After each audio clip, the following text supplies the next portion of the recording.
Here. Here.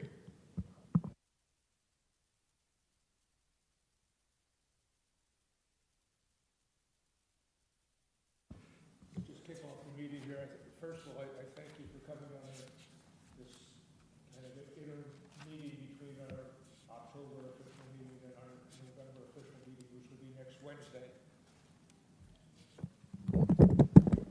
Turn this on.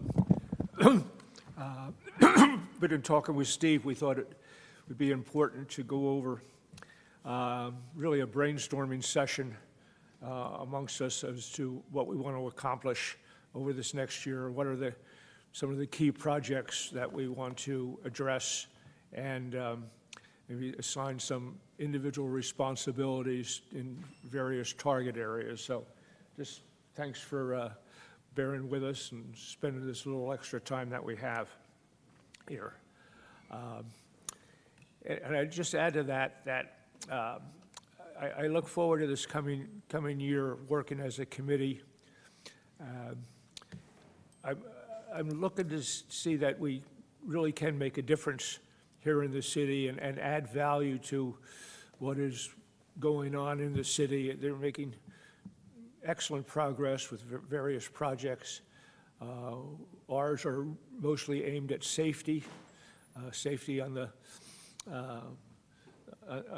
bicycle area, the pedestrian area, the streets area, and I think the more effort we put into it on both a total committee basis and an individual basis, the more rewards we're going to get out of it. So I would look that our participation is just not every second Wednesday of every month, but in the interim times that we should feel free to contact the city manager or council members on a one-on-one basis to look at issues, have discussions, and then come back on our regularly scheduled Wednesday meetings and report back as to progress being made on various areas that we're targeting. So that's just what I kind of look forward to from a committee standpoint, that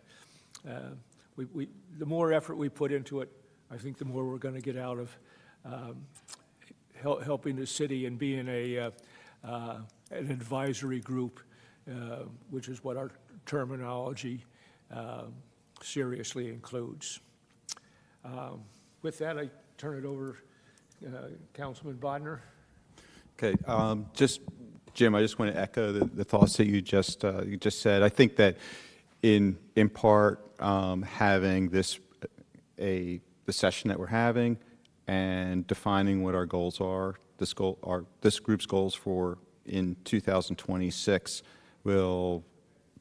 there is going to be work that's going to need to be done between the meetings. So I certainly welcome that opportunity to work with, whether it's individually. I mean, obviously we need to work around quorum issues and such to make sure that we're not in violation of that. But between the meetings, certainly welcome that opportunity, as well as talking with the city manager. I think that the city manager is open to that as well. And one of the things that we've discussed, along those lines is after this meeting is having the city manager join us at our next meeting, because hopefully after we define some of the goals for 2026, to bring the city manager into that discussion and talk with him about that as well. Just so the only other thing I just wanted to add for food for thought for today is had sent around the e-bike ordinance to everybody, had circulated that.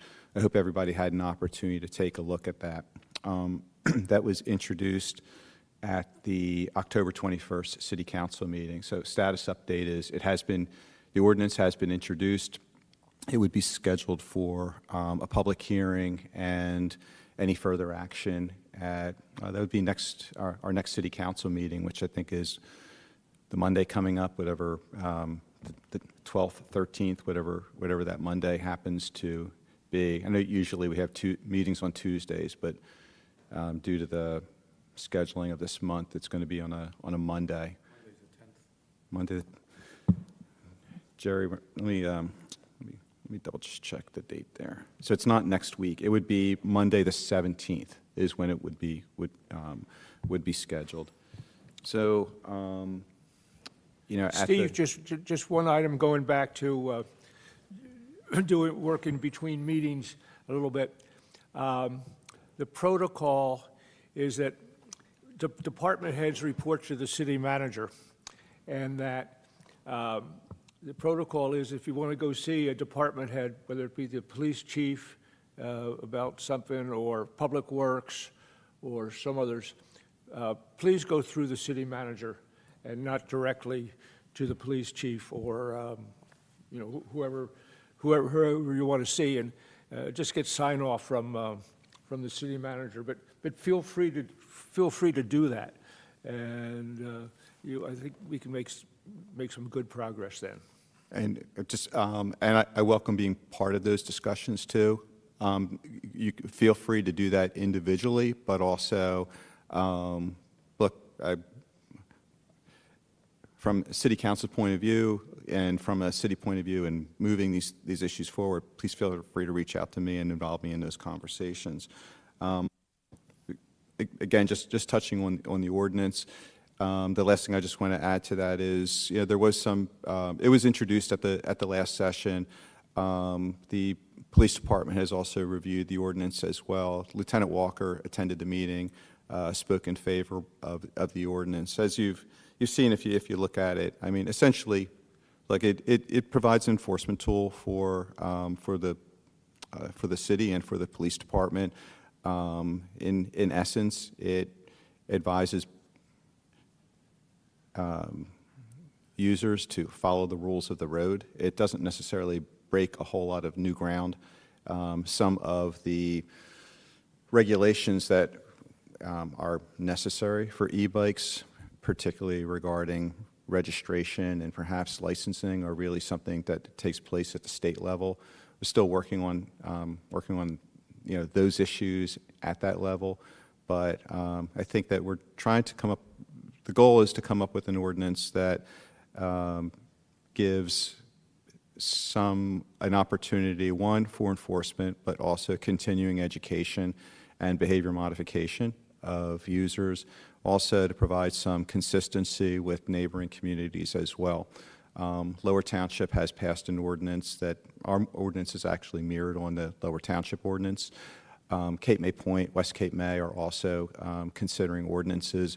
So there's a movement to have an island-wide consistency regarding the issue as far as with the ordinance. I know there's always discussions, of course, regarding enforcement. Those are ongoing discussions. And so I'll just leave it at that for now, that I know that there's efforts to try to address that as well. And in part, I think that, we're going to have a discussion here regarding our goals for this coming year. And I expect that we're going to be talking about e-bikes as part of that discussion as well. Have some thoughts on that, and very interested to hear the thoughts of the other members of the committee too. So thanks, Jim. That's what I have. Okay, and I think that's a good intro into the brainstorming session of what projects we're looking at to address over this next year. And let's start out with e-bikes. I see that as a high priority item for the committee. Just back to the last council meeting, I did make I was there for the public comment session on this, and made a couple of observations at the meeting. The only thing I really challenged was that it's written in there that there's a $100 fine for the first offense and $200 fine for the second offense. Personally, I found that, as stated, a little tough. No indication there about any warning being given, whether that be an oral warning or a written warning. And then it was explained to me by the city attorney and the police department lieutenant that we have that there in case we see a serious offender for the first time, and we have the ability to find that person. But just like they do now with regular bicycles, the practice is going to be mainly giving a warning to the people, whoever is the offender who stopped for doing something against the ordinance, like riding an e-bike on the sidewalk or speeding or something like that. So I was satisfied with that response, and I also encourage that in going forward with e-bikes, that the BPAC ourselves be included in discussions. I was personally slightly offended that we were not included in putting this ordinance together at all. It came as a shock, as a surprise. All of a sudden, it's on the agenda, and that I think there's areas we can address, particularly in education, educating the primarily the residents of the of the island and the really the Lower Cape community, and also enforcement, working with the police department in enforcement over the course of this next year. So just again, that little update there. Jerry, you seem to be very interested in this, so can I ask you to take the lead on this project over the course of the next year? Sure. I own an e-bike, so yes, sure. Good. And I dodge them in the streets, too. So. Any thoughts going forward now as to within the e-bike frame of reference, where you see our attention ought to be? Well, we are advising the city of Cape May, which has been pointed out. Congratulations. Hey! Well, you were probably out celebrating a little later than most of us. That's true, but I actually was picking up signs. Oh, Yeah. In the town. Yes, I apologize. No, congratulations. yeah. We are a committee advising the city of Cape May, and I think the regulation of e-bike that's needed has to be at the state level. We don't have the power to compel license plates and things like that. So, we'll do what we can. I also think, I'm frankly not bothered by the fact that we weren't involved in this ordinance being introduced, because I think we need to have 4 identical laws, Cape May Point, West Cape May, Lower, and us, it's island-wide. And, if this ordinance is already passed by Lower, well, let's get on board. And if we want to make amendments to it, then I think it's going to be more than just the city of Cape May needing to amend it. But let's get something literally on the books and go with that. So the e-bikes that I see just with my own eyes in Cape May, are kids who are given these things, who probably shouldn't be given these things, but, the parents go out and spend $1,500, $2,000. They give their kid this e-bike, and then they're speeding along at, 19 miles per hour, shooting down the streets, across lawns and sidewalks. That's a problem. How you catch that, I just don't know, because it happens sporadically. It's not scheduled. It just happens. We'll see what we can do. But I think I like the ordinance. It's a start, and I support it, and I think it should be passed. So, I'll be, and we're not the only municipality thinking about e-bikes. It's across the country, and certainly across the state of New Jersey. So, I will make it a point to pay attention to what others are doing as well. A question, maybe Steve, you can help me on this. Where is the leeway when the state has a law that the local community can override that. And I have an example, is that when we were first talking about having this meeting, and I was aware, and have been aware for a long time, of the open meeting laws, what do they call them? Sunshine. Yeah, sunshine law, and that it appeared that we would not be able to meet with a quorum there. But then I read the actual law, and it exempted advisory groups. Okay, and we're an advisory group. So I said to myself, okay, well, we can meet just ourselves.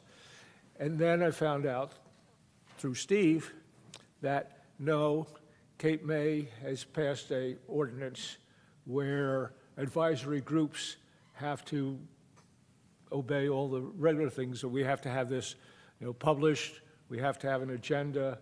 It got to be a regular meeting, just like any other group. So Cape May is superseding. It's not superseding. Pardon me? It's not superseding. The state has chosen not to regulate the meeting of advisory groups. Yeah. Municipalities can certainly regulate the meetings of advisory groups. We're a creature of city law, and the city does have the power. The states are saying we're staying out of it, that's all.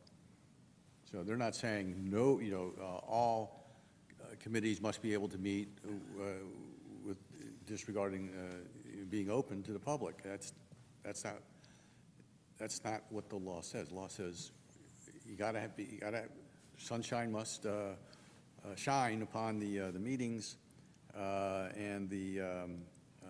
we don't care about advisory committees. The state doesn't. Yeah. But a city can. A city can. Now, if the state said that advisory committees are subject to sunshine law, the city would not be empowered to exempt itself from it.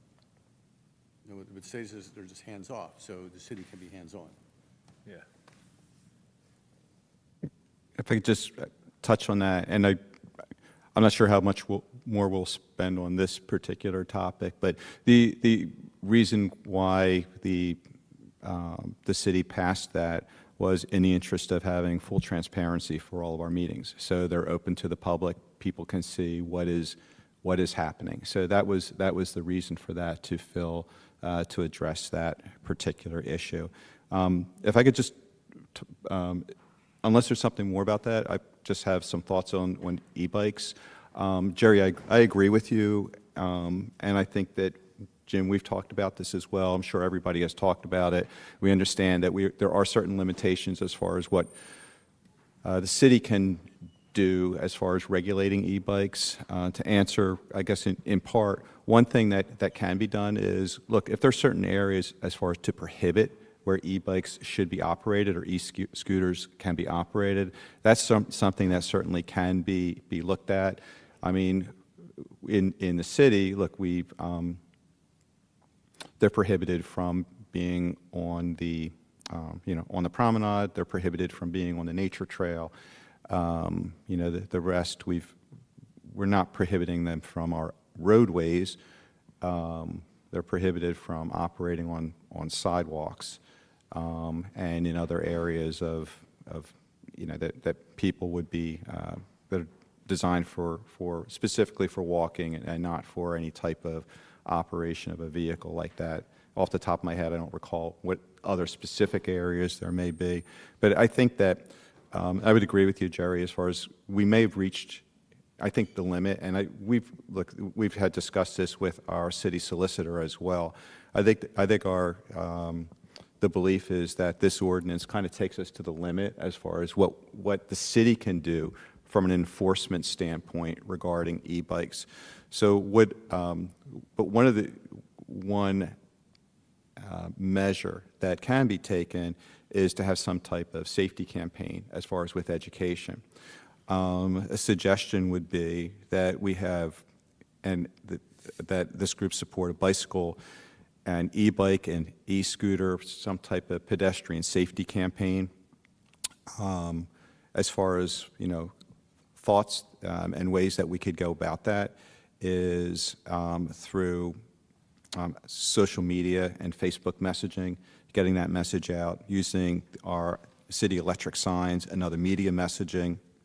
A couple of years ago, when low-speed vehicles were kind of taking off, and that was the issue of the moment as far as proper operation of LSVs, who was operating the LSVs, safety issues that were coming up around throughout Cape May and as well as on the island regarding LSVs.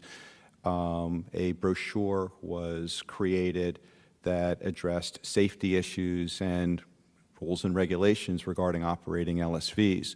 That brochure was and is made available to around the city. You can pick it up in Convention Hall. You can pick it up. It was distributed to the vendors who rent them out, and it was also distributed to local hotels and hotels, motels, bed and breakfasts. So the information was distributed to visitors that were coming down to Cape May. So either in conjunction with the LSV brochure or perhaps in addition to the LSV brochure, we could create that same type of information, something regarding e-bikes and e-scooters in operation.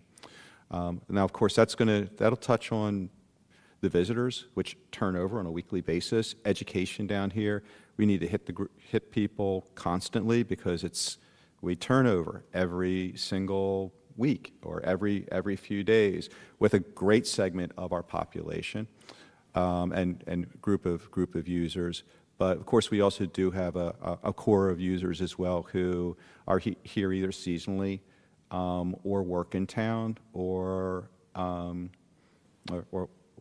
regular visitors here. So we need to continue, of course, to hit the message with those users as well. I've heard remarks from people that say some of our greatest scofflaws are people who you see here all the time, as far as in town. And I'm just repeating what I've heard anecdotally, but that comes with education. And part of that education, again, come up with hopefully with behavior modification. And with that, knowing that we have a number of younger users, I think that in addition to the other measures that I just mentioned, school outreach would be something that would be worthwhile investigating, to have these discussions and bring the schools into the educational component of this as well. Look, we do have a number of younger users, particularly who are using the e-scooters. We are seeing them on the e-bikes as well. And I think that, I would suggest that would be a component that we investigate looking into from an educational standpoint. So I guess I'd be curious as far as the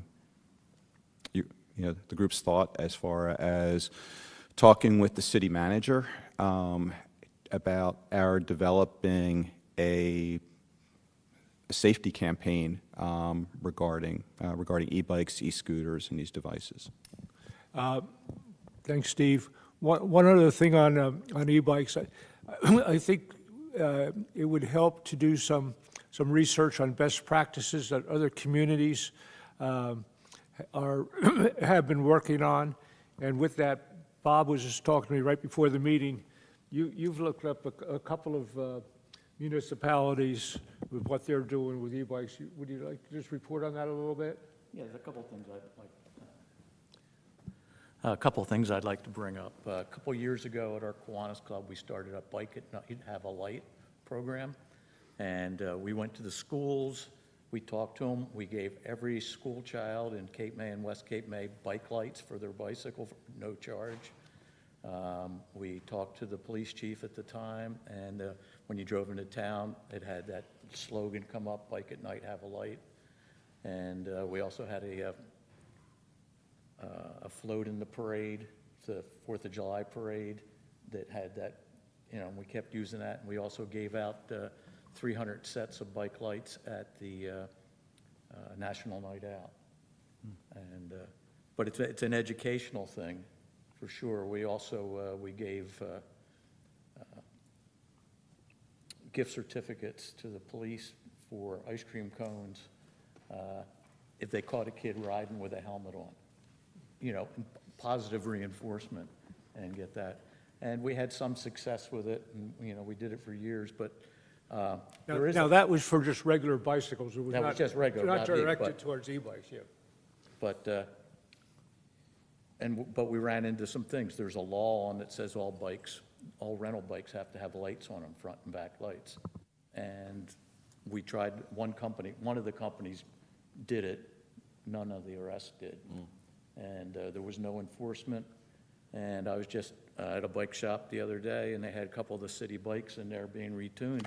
And I said, "Where's the lights?" He goes, "They don't have any lights on their bikes." And so people have to be educated, and you just have to keep hammering at it.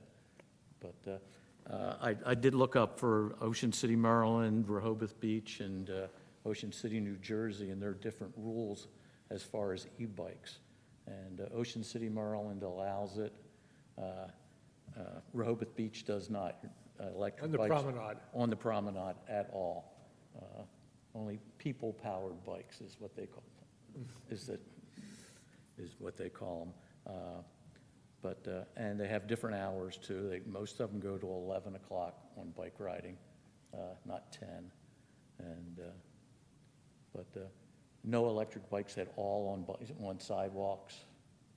And so it's interesting going around. I would be happy to look into different towns and see, you know, look what their e-bike regulations are. Bike can be people-powered. I mean, it has pedals. I don't Yeah. have- Yeah. You have to be careful how you phrase in Yeah, but ordinance. that's what they have on their Right. signs in Rehoboth Yeah, Beach is and people-powered. The ordinance has, it breaks it down. You know, different kinds of, there's pedal-assisted, you know, then I also have a throttle. They can not Right. pedal at all. I have an electric bike, and I usually pedal until I turn into the wind, and then I put the electric on. Smart. Go over the bridge. Or go over the bridge, yeah. But, Well, you walk the bike over the bridge, right? Yeah. yeah, that's what we're trying to avoid. Well, the back bridge is okay. Back bridge is okay. Okay, anything else on e-bikes? Okay, so thanks for taking the lead on that. Just one more thing. Westgate may also introduce the ordinance, so we are in the process of passing it. It's, I think the second reading is this coming meeting, which is next week. It's exactly the same. Yeah, and we thought about making a couple slight modifications, but we wanted to have it consistent, like you talked about. And like we talked about in the last meeting, I'll be honest, I was surprised that these guys were introducing it, and we kind of raced to get it through. I think you guys have certain issues with promenade, all that probably should be added, but we don't have those. I mean, we just have roads, so. Yeah, actually, they're prohibited on the promenade now. So so that's not something that's actually addressed in the ordinance. That's separate and apart from, from this, but just to follow up, well, for the overall conversation, I mean, there are certain areas already where they are prohibited. As I mentioned, the nature trail, the promenade. I mean, bikes can go on the promenade certain times of year, certain times of day, depending on that, but e-bikes are prohibited all the time.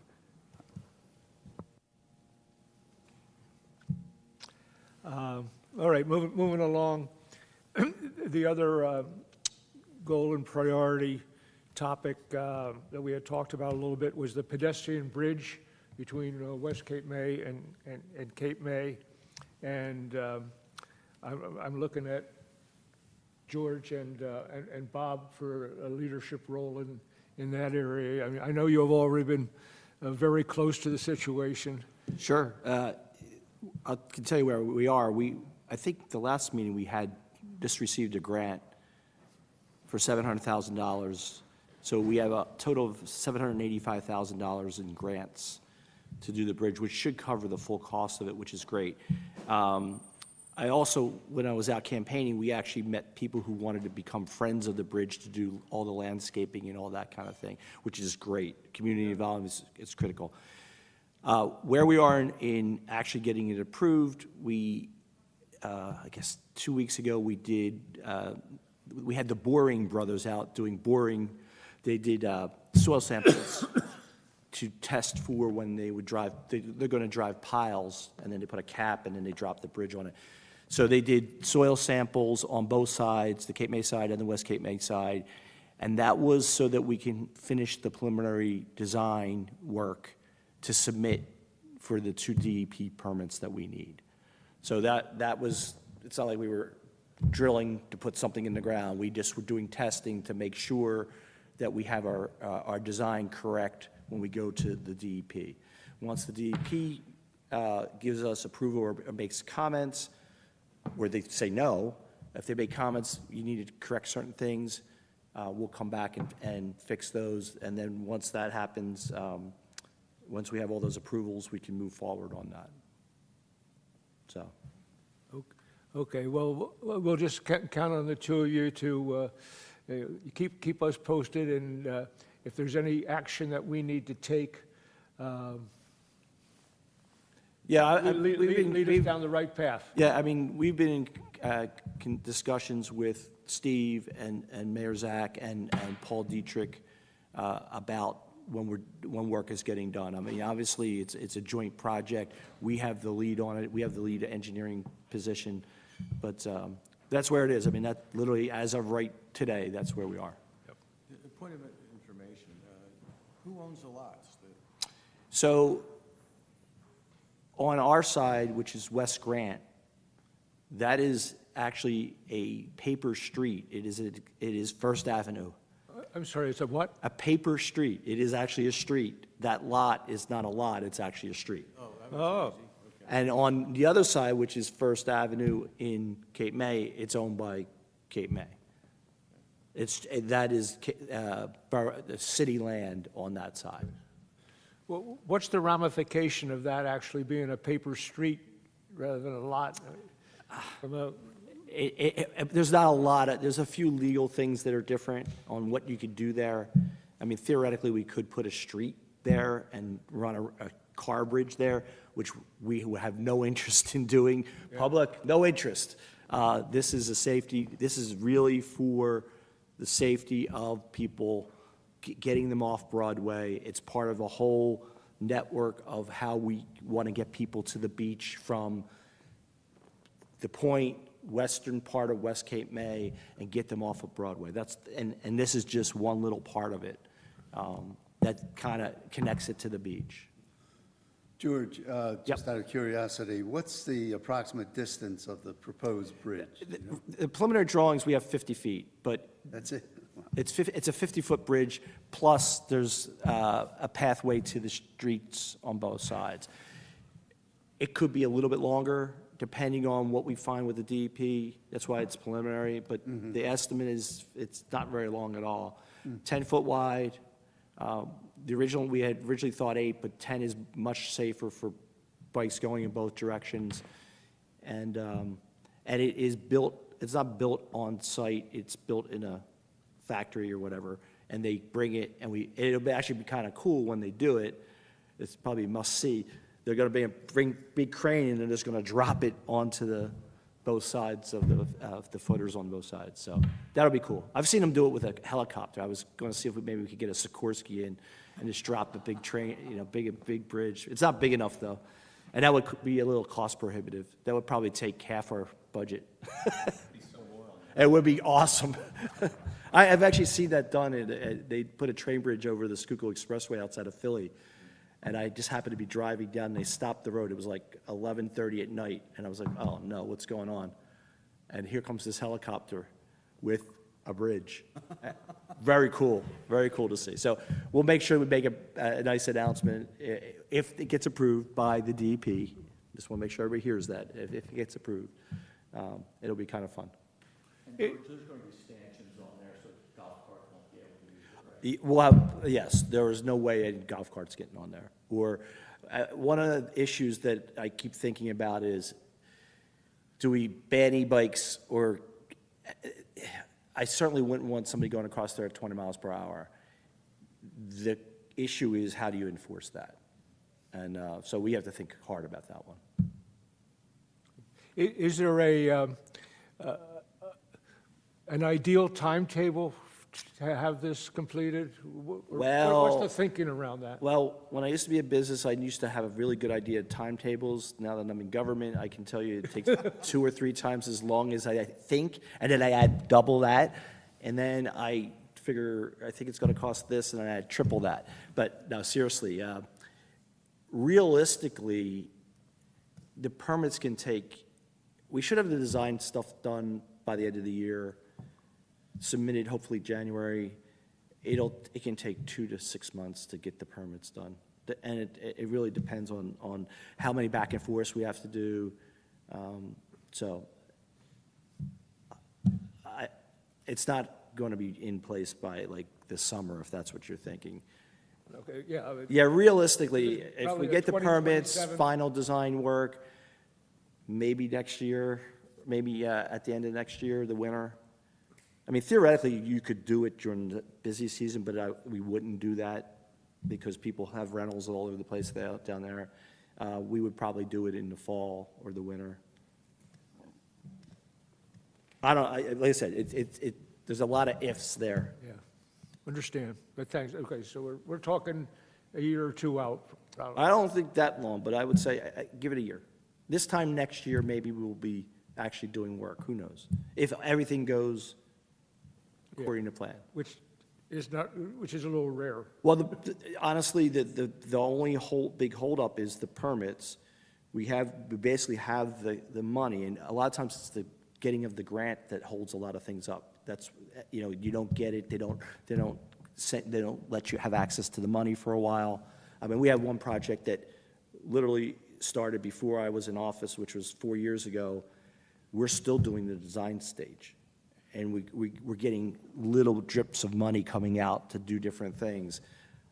We thought that project would be done, but it's not. This one, we have the money already, so that's good.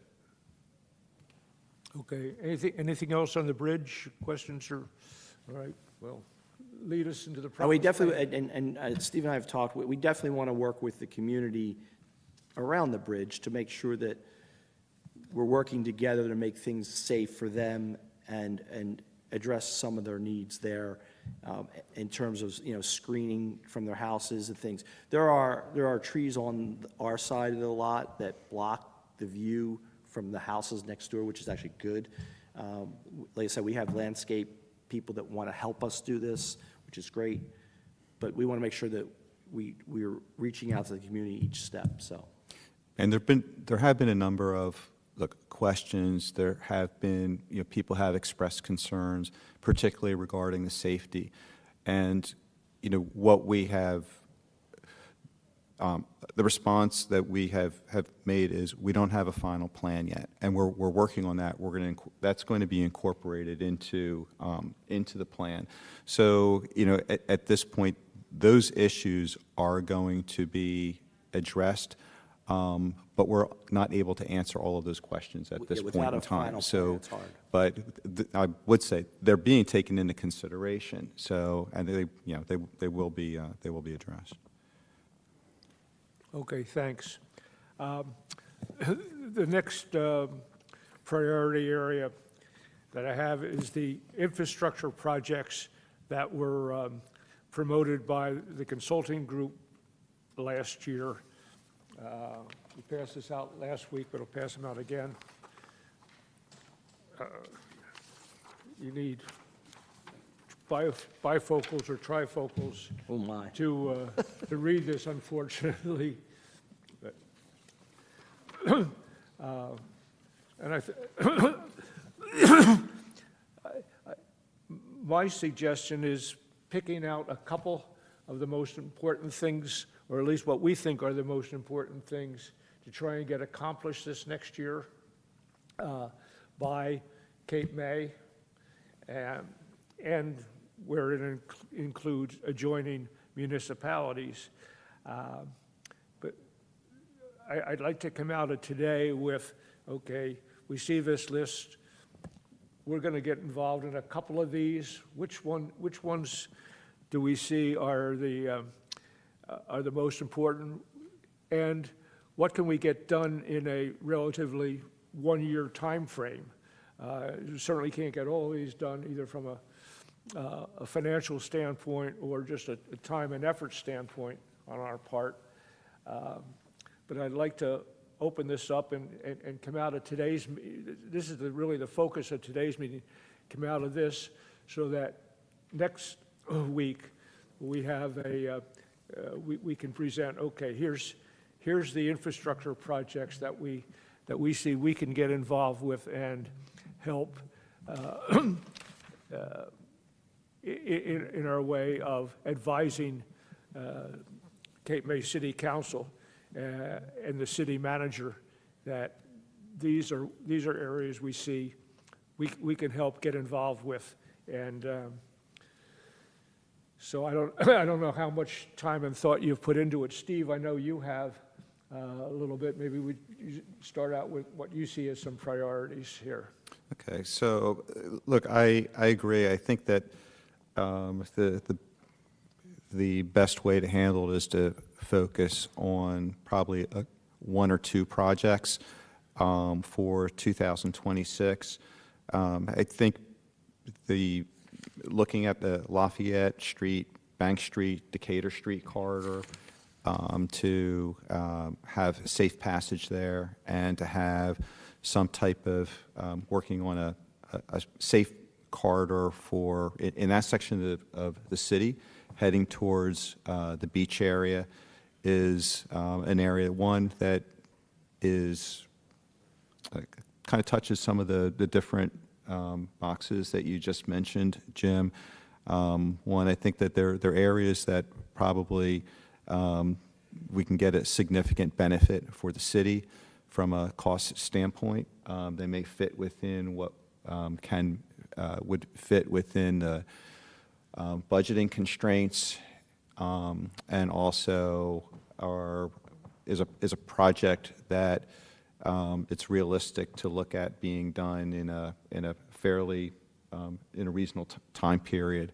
I think also the crosswalk at Elmira Street and Ocean Street, essentially a block away from that particular area, is also an area that has been highlighted through research and through through these this analysis that has shown to be a dangerous area and one that also would be worthwhile to be worked on. So those are areas that I think that the city could benefit from as far as focusing our energy and focusing on trying to work on improving the safety in those areas. Other thoughts from?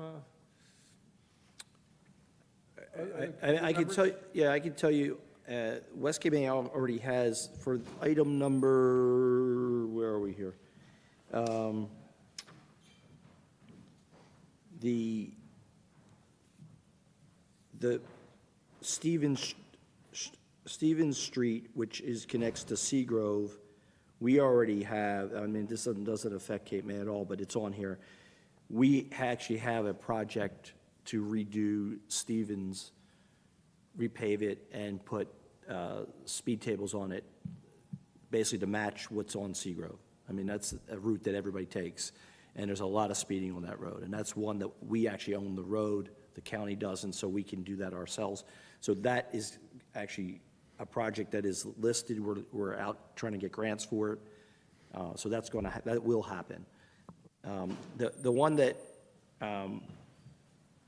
is going to take a bunch of coordination is the Seashore Road Broadway, I guess, connecting the sidewalks. And that was something that showed up on this list, and nobody even talked about putting sidewalks in Lower. I don't know if everybody remembers that. We have an issue in West Cape May. We don't have sidewalks from Stimson down to where Ducky's is, which is central. And we have talked to the county about doing a project that fixes that. There's issues with easements and right-of-way and where people can do that. Some of the houses have an easement, the other ones don't, so we would end up having to do something about that. But we think that is a safety issue from a biking standpoint because there's parking allowed there and there's no sidewalk. This is right before Central, if everybody knows where that is. And technically, the bike lane going down Broadway ends there, and you're supposed to go down Central, which is the continuation, and then park. There's actually bike lanes. That's the way it is designed. There are no bike lanes on Broadway from Ducky's to the beach. That's not supposed to be a bike lane. And there was some talk in the campaign that people were parking in the bike lane. That's a shoulder, not a bike lane. The bike lanes are on Park. So we want to figure out how we can connect. That's a pretty dangerous area. We have those little plastic cones there, which actually have been great. It stinks for traffic, but it's great for bikes because people don't go around the cars, and which is when there's people turning left. So those are some of the projects we're doing. I mean, obviously, we're interested in our town also. The one project on here that connects West Cape May to Cape May, not the bridge, but the other direction, is the Broadway basically to Ocean. We have, the biggest issue we have on our section of Leeming, it turns Leeming, then it's Elmira, and then it goes to Ocean, is speeding on Leeming. I mean, we have bike lanes from Park Boulevard down to the bridge, which disappear. I know, I live at the end of Leeming, and to ride my bike here, I have to go 25 miles an hour down the street to get ahead of the cars so I can actually keep going down that road. It's not safe. So the question is, how do you stripe it? How do you direct traffic down there? So, I mean, I'm very interested in that one. What happens when you get into when you cross the bridge into Cape May on Leeming, there's a little teeny sign about this big that says, make a right. Yeah. And then that connects to this other project that's listed on here, which is Bank Decatur. So, I mean, maybe we have a bigger sign that says, all bikes turn right. That intersection at Ocean, where Ocean, Elmira, and Lafayette, that is a no-go zone. You cannot ride your bike there. That is just a mess. So if we get people to cross at Decatur, that's actually better. Anyway. We just have to be, What's that? But I'll be honest, as somebody who does that route a lot, if I'm going into town, I go that way because I don't want to get jammed up in that little section where it turns it, there's nowhere for a bike to sit. I mean, because cars want to go around you, and then they're in the other lane. I mean, the safest route is, honestly, you make a left on Bank, you go through the parking lot at Oyster Bay, and then you cross into the Acme parking lot. That's the best way to get to here without getting hit by a car, which is not the way you should do it. I'm not advocating doing that. yeah. We have to be a little territorial on this, again, because we're reporting to Cape May City Council. I understand And that. looking for funding from them on this, so I agree with what you're saying, but I think we have to be a little bit narrow-minded here on coming up with priorities that are Cape May specific, and recognizing that there's some way we can help West Cape May or lower. I'm just addressing what is on this project list. Yeah. I mean, and there's a lot of the projects are in West Cape May, and there are some that connect Cape May and West Cape May, Yes. like the Elmira, Ocean. Exactly. So, Exactly. Any other thoughts on this? I got one.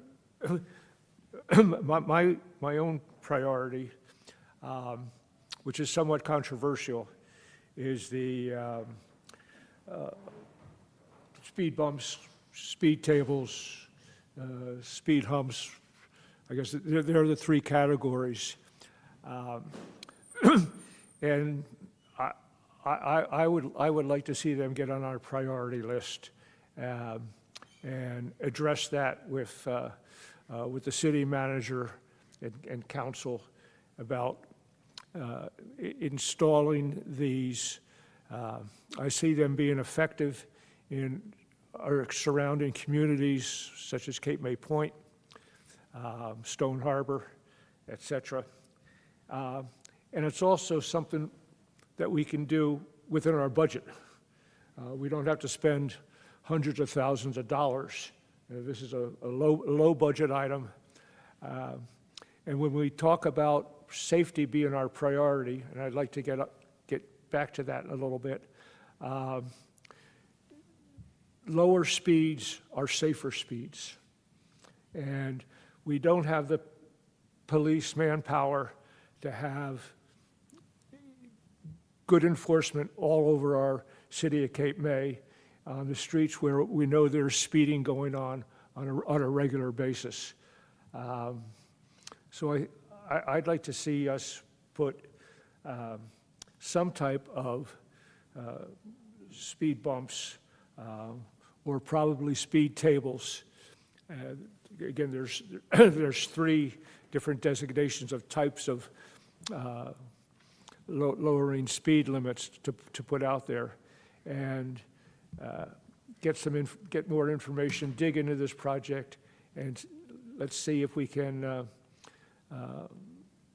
convince the city to let's give this a shot on some of our busy streets, such as Washington Street, such as Columbia, such as Pennsylvania, which are all city streets.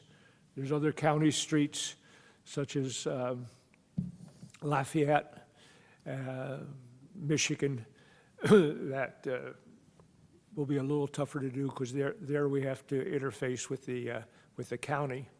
So. I would add Delaware down to the Coast Guard. And we talked about that, right? Delaware Avenue down to the Coast Guard, et cetera. So thoughts on this? I just bring this up as a priority. Enforcement, the key, I mean, the first step in correcting the speeding problem? You know, the enforcement of the speed rules. Right. From what I see, there's very little enforcement, speed traps or speed checks, to enforce speeding. Yeah. And it's confusing enough in Cape May with the 20-mile-an-hour speed limit and 20-mile-an-hour roads intersecting 25-mile-an-hour roads, all the county roads. I mean, that's got to be confusing to people. Sure. But, I mean, the 20 miles an hour, no reflection on you, Steve, but I was opposed to it when it was enacted 5 years ago, whenever, it was before your time. But they were not enforcing the 25-mile-an-hour speed limit. So to reduce it to 20 and still not enforce it, it was totally ineffective, in my opinion. And this committee has addressed that with the with the police department, and specifically the police chief, ad nauseum, since the committee was formed in 2017, and they don't have the manpower. I mean, it's certainly a manpower thing to enforce it out there. I mean, they put up signs, electronic signs, and things like that, but we all know we still have speeding going on in the town. Go ahead. Well, I just wanted to say, I'm not telling the police how to do their job, but I think a speed check once every 6 months at a particular spot is very effective. I'll tell you, we're talking about Leaming, George. They used to have a police car there all the time, and people know it. They know when they're coming down Leaming to slow down when they're approaching Cape May. I saw someone pull over the other day. Yeah. The question, there are these signs, solar powered, that register the speed limit and say, you're going, it flashes if you're going too fast. Do those signs, do they collect any data? Yeah, we actually just got 2 new ones on Broadway, you probably noticed. There's one by as you're coming out of town, it's right by the bait store, and coming into town, it's by Cape Island Gardens, right on the turn. And we just got those put in by the county. We requested. It keeps data like. And yes, there's 2 ways to do it. They can actually upload it to the cloud, or you can actually go over it and take your phone and Bluetooth the data down. All the county ones have that. We're still setting up the ability to do it on those particular ones because we've got to upgrade the software. I don't know what Cape May has. I assume that they have the same. If the county put them in, they're probably the same big signs. You guys have a lot of those smaller ones, but almost everyone has a data collection. They do collect data. So we would know. Yeah, so you could. Goes around the city. You can, it does it by time, speed. I mean, I can see the one from my house, and I watch, constantly, every single car goes by is speeding. So Literally every car. So once we get the software, we'll pull that out, we'll have a discussion with the police department. I mean, they're aware of that's a speeding area, but having the data in front of you and say, hey, between 7 and 9, 80% of the cars were going 32 miles an hour, average of 32 miles an hour, that's when we need to enforce. Or between, it happens at the other end, 3 to 4, 3 to 5, where all the contractors are leaving town, and then it's just a matter of coming up with an enforcement plan that we all can agree on, the municipalities and the police department, and just doing it. I mean, I'm a data kind of person, so that tells me when I want to go enforce it. Yeah, they have a lot of data on Elmira by that Yep. thing there. Just like you said, by the hour, by the day, and in 5-mile-per-hour increments. I will say that I literally went to every door while we were campaigning, and the number one point that everybody had, we asked everybody, do you have any issues that you want to discuss? Speeding. It is the number one talking point of every person in West Cape May, and I bet you if you went, and when Steve, you just did your campaign a year ago, I bet you that's one of the top ones. So, everybody said, what are you going to do to address it? Putting up radar signs doesn't do you any good if it's not enforced. So, Yeah. you need to have a concrete plan. And we have to be strong. It's like, hey, we don't want speeding. And what's the plan to stop it? And that's all. So look, we could invite the chief to a meeting to discuss some of these issues. That would be great, yeah. Chief Fashel is always open to discussing this, and I know whether it's an individual with a committee with city council. I know that this is he's expressed that this is that he hears about this constantly, and this is an issue for them as well. I do know from talking with him, hearing presentations that they've done, and through personal observation that, look, the police department, they do routine patrols, including set areas where they, Joe, I think you touched on this. You put a patrol vehicle someplace, and all of a sudden, like, everybody slows down. Like, there's no better speed dampening measure that you could take other than having a patrol vehicle, on a certain location. And they do routinely set up in certain areas of Cape May, certain hours of the day as well, to make stops when appropriate, but also to use that as a way to address people that are driving too fast. Unfortunately, they can't be everywhere, of course. I do know that they're also aware, certain hours, as George said, we have particularly this time of year, there's a flow as far as when traffic's going to be coming into city and leaving the city. They're aware of that from data collection as well as from observations. And I think that we could talk with the chief about that, but I think that he would tell you that the department is mindful of that and they modify what they're doing based off of what they know is happening in the city as far as how people are traveling. They do have there are the mobile signs that get moved around periodically in Cape May. I know there was a time I've seen them on Washington Street, for a week or two at a time, and on Columbia, get moved to Madison, Pittsburgh. It gets moved around town. I'm referring to the really large one. It's on the back of a trailer that flashes what the speeds are. So they get moved around, and I think as well, if a citizen reaches out to the police department, they'll be responsive in that way.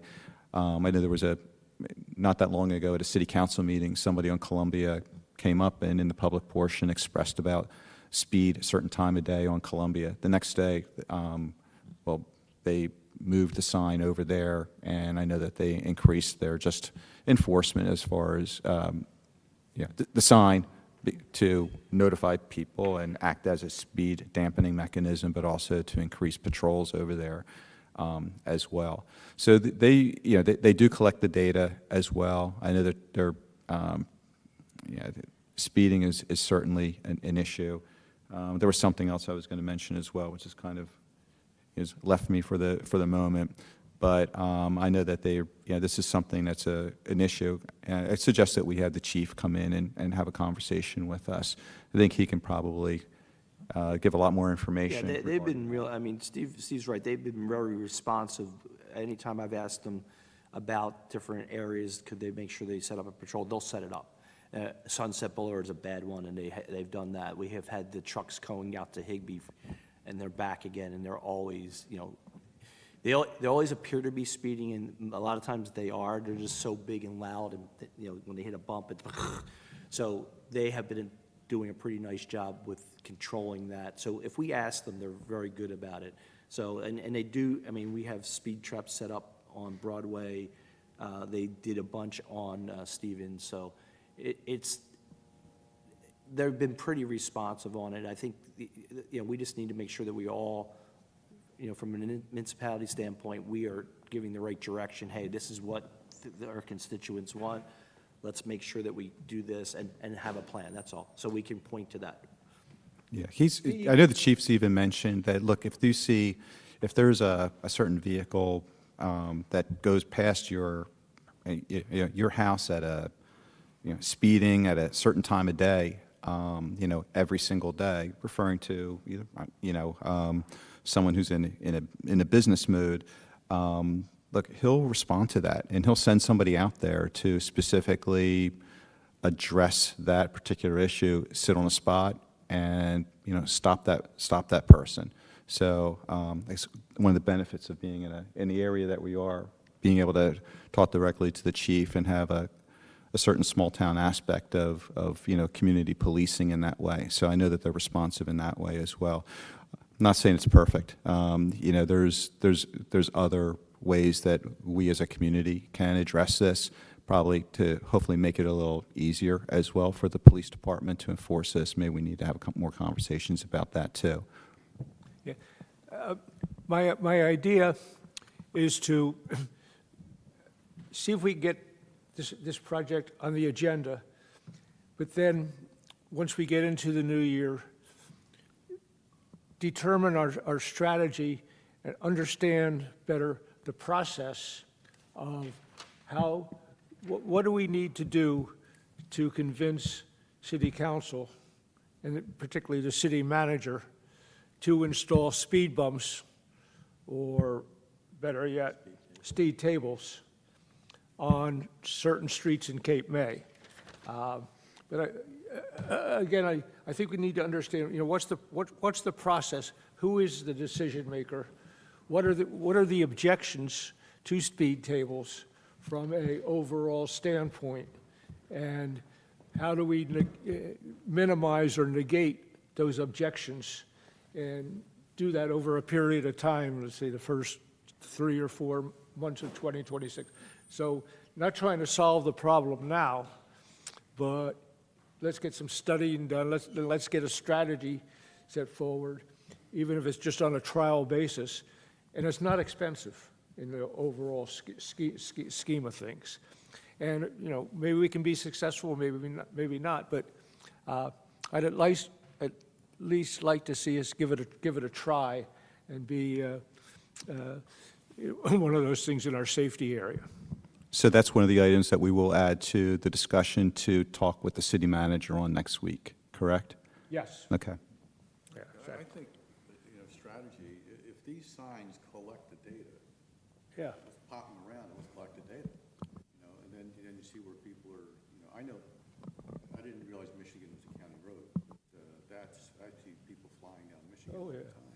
And I've seen police cars, speed traps there too. And I see people get tickets. Michigan's a problem, Delaware's a problem, particularly with Coast Guard children. It's a real problem. Well, actually, there's probably about at least a dozen streets there's a problem. Now, we can't have a dozen streets with tables on them, but, if we can help out in 2 or 3 or 4 streets, at least to get started, we're going in the right direction, I believe. Okay, and I just have one other idea as far as putting on a priority list, and that is, Steve mentioned it a little while ago, is getting more publicity or getting Cape May recognize how important safety is on our list of attributes for Cape May, that we're concerned about safety. And it extends just beyond bicycles and pedestrians. There's the whole ocean, and that there's all aspects of our life here, both for residents and for visitors. And I think we can improve upon public awareness of safety comes first in Cape May, as far as what we offer and what our priorities are. So whether that's looking to put some type of campaign together, maybe a slogan that's highlighted as people come into the city. But again, I'd like to look into the whole area of safety and doing a better job through various outlets and means of highlighting the importance of safety is here in Cape May, and put that on a list. Again, not today to understand all the things we're going to do, but something for us to look into. And Joe, I was thinking maybe you and I could work on something like that. Any other thoughts along those lines? Yeah, Jim, one thing I would like to see, it's a public safety issue, where you pull into the Acme parking lot on Ocean Street, it's extremely dark there at nighttime. Okay. And it's a lot of traffic there with people walking up and down. They're coming out of the Catholic Church, they're about walking over there, and somebody's going to there's no street light that shines light where you drive in there. Yeah. And, that's something that's a low-hanging fruit, but I think it could make a big difference. Okay. And, I mean, I would just extend that, and I can't name them now, but I know there are various areas in town, particularly in the city, which are dark at night. That certainly being one of them. But again, overall, improved lighting, whether it be on the bicycles themselves, or on the street lights, or whatever. I'm Yeah. just thinking this is something simple that will make an immediate difference. Yeah. So. Okay, I'm with you. Any other thoughts as far as our priorities go for next year? Because I have just one other topic here, and that is, at the last meeting, the city manager said that we should come forward at our next meeting, which is next Wednesday, with ideas about requesting money in the city budget for our items. Now, most of the things here on the infrastructure projects, the city is going to be looking for grants to handle these, because one of the highest priorities of the city is to not increase the budget year after year, which I agree with. But if we can put some money into the city budget, we can get some things done without having to wait 6 months, 2 years, 5 years, et cetera, for grants to come through. And I think I'm thinking of a nominal amount. I'll throw $100,000 out there for the city to put in its budget for use as far as safety projects that are backed by Bapac, our committee here. And so again, I'd like your thoughts on this, so we can go forward as a committee, asking for a recommended amount of money to put in the budget for the city to use based on suggestions that we are making. So I would just add to that, this is the time to be having that discussion because they're going through formulating the budget for next year now, working through these particular issues. So having that discussion with the city manager, this is the time. I think, again, if we're focusing on, we need to make a decision as far as are we in agreement that we're going to focus on, say, one or two projects? Because I think that's, candidly, that's where we're talking probably a significant amount of money. Because even if it's some that may be directly expended into projects, but if it's money that needs to go for grants, that still needs to be built into the budget because it costs money to request money as well. As far as a certain dollar, what are you suggesting, Jim, as far as a certain dollar amount, or are you suggesting that we formulate what our ideas would be that we are looking to accomplish, and from that, does that determine what the budget would be for next year? Because I'm suggesting that may be the approach to take, is to, if we look at certain projects, if we identify amongst ourselves, these are the one or two projects that we want to identify regarding infrastructure projects, and I'm only using this as an illustration, but say we were to say, let's look at the speed tables, let's look at the project that would take place regarding Lafayette Street, Ocean Street, Decatur, Elmira, in that area in some manner or another, based off of what we have from the report. That helps us formulate what a dollar amount may be for that particular item. If we're to talk about, say, some type of safety campaign, from there we can determine what is the cost of that when it comes to developing the campaign and as far as formulating literature. So if we identify the items, that may determine what the budget is, as opposed to just saying, here's a number. Because candidly, I'm not sure if we could say, here's a number, but I don't know. I feel better for the group, as well as on the other end, as far as a city council member, to say, here's how to look at what the particular ideas and the projects are, and how much would something cost, and that would help determine what that number would be for the budget. Does that make sense to you? Is there somebody within city government that we could run these projects by to get some idea of the cost? I don't think anybody, I could be wrong, knows what speed bumps or, speed tables would cost. I think that's why we would invite the city managers invited to the next meeting. I think the idea, Joe, would be if we're able to kind of coalesce around some ideas right now and bring this together, and we can present to him at the next meeting, here's what here's what the committee is looking at as far as goals in 2026. Not necessarily dollar amounts, the projects themselves, okay. Right, and he can look at that and determine from that what that dollar amount may be. Well, again, I'm just looking at the timetable.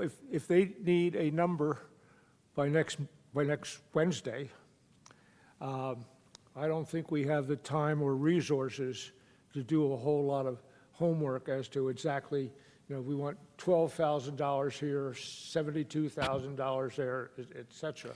And I refer back to, I think it was Mullock's first year in office, or maybe his second year in office, and he agreed with Bapac. He said, I'm going to put $50,000 in the budget for recommendations that you have this year, and we'll figure out over the course of the year how to best spend that $50,000. So that's a little bit of a precedent from several years ago that Zach was, that he pushed through. So, I'd hate to say, okay, we're going to have 14 speed bumps or whatever we want to call them. And we're going to have 9 crosswalks and 3 sidewalks, et cetera, and 2,000 maps. I think we're pulling numbers out of. So we're in agreement as far as the idea. I'm just asking as far as how we go about doing that. Because I think that there is that opportunity to say there should be a budget line, figure for the committee. I just, as I said, the question that's going to come back is how is the money going to be utilized? So I think that, and which is exactly what we're discussing now. So I like to be able to have answers to that, even if it, look, to just move the discussion along. I feel that we can have to me, it provides a better basis for a discussion to be able to talk about the specific projects. So we can talk about that, and if somebody has a certain number in mind, that may come about like over the course of that. But if there's discussion with the city manager, I don't know, Jim. That's as far as a specific number now, I think I would want to have some feedback from the city manager regarding some of these projects to get an idea. And I don't think that if we don't have this number by next Thursday, I don't think that's a drop dead date for us. I think that city manager needs to hear that, but we're not. They're working on formulating the budget, but it's not going to be done and over with by Thanksgiving. Trust me, it's not even going to be close to that point in time. So we do have time to work on that particular issue. How about this? How about if I try and meet with the city manager and/or the mayor between now and next Wednesday and feel them out as to how's the best way for us to approach the idea of putting a number in the budget, whether it be a general estimate or assigned to specific projects. Again, we're talking about trying to do some stuff in between meetings. And maybe I can. Look, I have conversations with the city manager just about every day, regarding topics. So I welcome you to reach out to him. I can certainly have this discussion with the city manager as well, and I'd be happy to do that. I'm looking to find the best way to get this done. That's really what this is all about. That's a better idea. Okay, I'd be happy to do that. I would be happy to do that. Everybody okay with that? Yep. Jim, if I could interrupt, could I just mention just one other item that, as far as a possible item to work on, as far as goals for the next year? The city bike map is out of date. I would think that that's something that we should work on. I think that the city bike map should be updated. I know talking to our vendors in the city, they give our bike map out, and some of them even have their own bike map that they think are better routes for certain areas to direct the public. I think, look, we're the Bike and Pedestrian Committee. We should be updating the city map. We update the city map. We've given out the QR codes. We're publishing this map, and this is what we're advising people, how to bike around and move around Cape May. So my suggestion would be that we formulate a subcommittee to work on the map. Also, in that committee, to also speak with, some other folks regarding that are renting the bikes, because I think that they can provide some valuable input into how that map would look like as well. And this is something that we absolutely should be working on over the winter and have completed for the springtime, so we can publish it on the website, and so that we can, we talk about a cost, We did not produce paper maps this year. Some people do rely on paper maps, but we should be producing some paper bike maps for people to utilize in Cape May in conjunction with the maps that we're utilizing through the QR code. So, Jim, if the group thinks that that's a good idea, I would ask that there be a subcommittee formed to work on updating the bike map, and I would like the volunteer to be part of that group. Yeah, again, a point of reference, in the early years of 2017, 18, 19, BPAC actually not only brought up the idea, but committee members designed and had published the bike maps.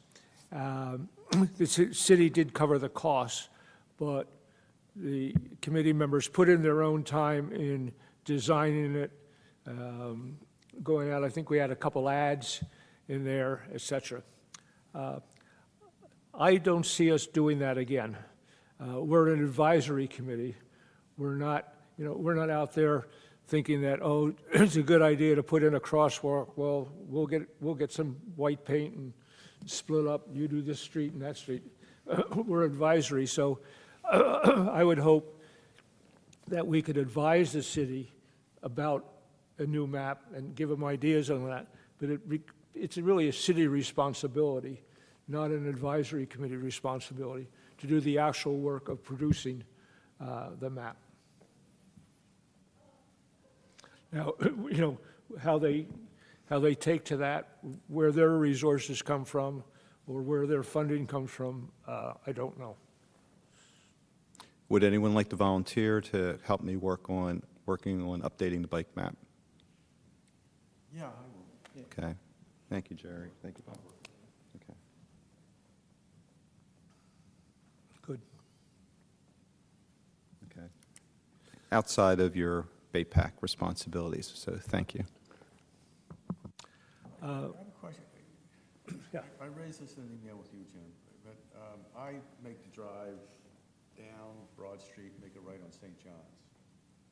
And there's a wonderful new sidewalk that now goes through, I guess, what we're calling Lafayette Park. And it goes, the trades, and part of, I understand, part of the reason that sidewalk's created is so the kids who live in the housing authority don't have to walk down to Lafayette to get to the elementary school. The problem, however, is that there is a sidewalk that comes down Broad Street and it stops. And there's another 15 yards or so to get from the end of that sidewalk to the start of the sidewalk in Lafayette Park. And there's just no sidewalk there at all. In fact, there's a fence from the houses that are there that kind of blocks it. So the kids would have to walk out into the street in order to access that newly installed sidewalk in Lafayette Park. There's no crosswalk there. And I just think it's a dangerous situation. Because there's a curve there. There's that curve. And there's just there's a crosswalk, say, 100 yards this way, and there's a crosswalk down at Lafayette. And that's the only crosswalks to get over to the Lafayette Park area. There's no sidewalk for about 20 yards. And I just think it's dangerous. To have that inviting sidewalk, to here, come this way, but there's no real way to get there. So I don't know how to get that discussion other than by raising it just now.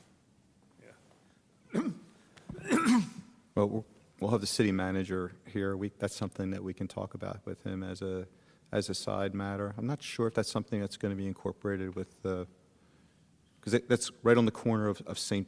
John, right? Yeah. And So it may be something that's, well, I don't want to speak out of turn, but obviously there's going to be a lot of construction going on in that area in the very near future. So I don't recall as far as from a planning standpoint where that's in there, but we could address that with the city manager. Just take a drive down and. Yeah, I know what you're talking about, yeah. Talking with Paul, I found he works a lot better if you take a picture on your phone of it. I got a picture. But as soon as I showed a picture, and all of a sudden it was like he was kind of blowing me off, and he goes, oh, we can do that. In fact, I'm gonna bring my drone down to take an overhead shot. Again, to me, this falls in the category of, now Steve's going to do it, but, get an appointment with the city manager and ask him. If we can get involved, on a basis, just like Joe has met with the city manager on the signs on the promenade differently. And I'd like to, and Steve, really appreciate your interfacing, but I think as much as we can get BPAC members themselves on a one-on-one basis with the city manager, or if need be, a department head, Well, if he's coming to the meeting, we have time, right? yeah, if he comes, yeah, right. But sometimes you may not want to wait a month, where you can go spend a half hour one-on-one with them and Hour's a lot have of that type. time. For a city manager, that's a lot of time, a half hour. It is. Yeah. That's a lot of time. Anybody else, comments, thoughts, things? Okay, we hear a motion to adjourn. So moved. Second? Second. Okay. Meeting is adjourned. Thank you very much. See you here next Wednesday at 9:30 again. Do it again next week. That's it. You better hurry up.